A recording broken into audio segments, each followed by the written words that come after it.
Now, we've got Andrew Wallace from the chairman of the Rivers and Fisheries Trust of Scotland. Yes.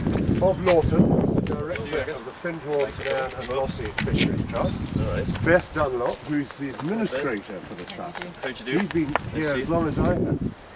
Should have not. And there's Jim Hall from the John Hall from How'd you do, John? the council. He's representing. I see. Actually, the Nairn Council are very proactive in this particular game. Chris Worthington, who's just left the Royal Air Force at Ross, has been doing on-the-job training with us. Okay. And he has done all the information gathering and the plans for this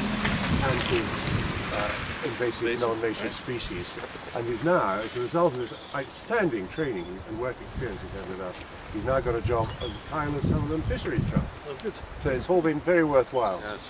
Excellent. Bit of a career change then. Very much so. Good for you. And there's Willie Barron from the Nairn Angling Association, Sandy Robb, who's the bailiff on the Nairn. He's Dressed for action, yeah. dressed for nuclear, biological, chemical warfare.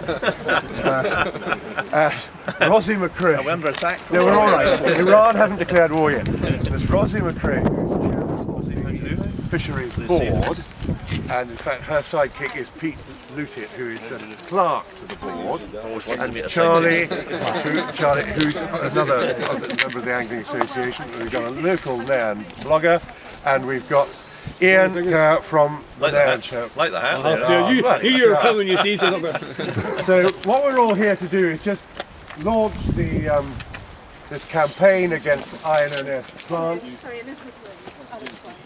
And Fergus is going to do that later. The overall plan is really to try and coordinate everybody's efforts, which has never been done before, but the council's done bits, certain proprietors have done bits, certain farmers have done bits, but we're all trying to help coordinate the efforts from where this invasive non-natives start, and we're talking about hogweed, Japanese knotweed and Himalayan balsam, and we'll see the remains of last year's crop down by the river, and it starts up at the railway viaduct near Culloden, and it goes all the way down to Nairn itself on the Nairn. And we're helping to come up with this coordinated plan. We're helping with training. Sandy's been through the training, Chris has been through the training, and it's quite expensive training, but you do have to be trained properly and qualified to do the spraying, and we're also trying to help with finance and equipment and so on. But we're keen to get some more volunteers to help us and to train them and so on. So without more ado, it's lovely to see you here. We'll take Fergus down to the river and all of us will follow, and we'll start off with a bit of a national overview from Andrew, and then Bob will talk about what we're actually doing on the riverbank itself, and Chris can tell us what he's doing, and Sandy can tell us what he's doing. And the other thing we can just touch on is the mink trapping, which is another big nationwide effort to trap mink, which of course are not good for salmon and water voles and so on, and crayfish trapping, because they are invasive non-native species and they eat fish, eggs and so on, and Charlie's been much involved in that.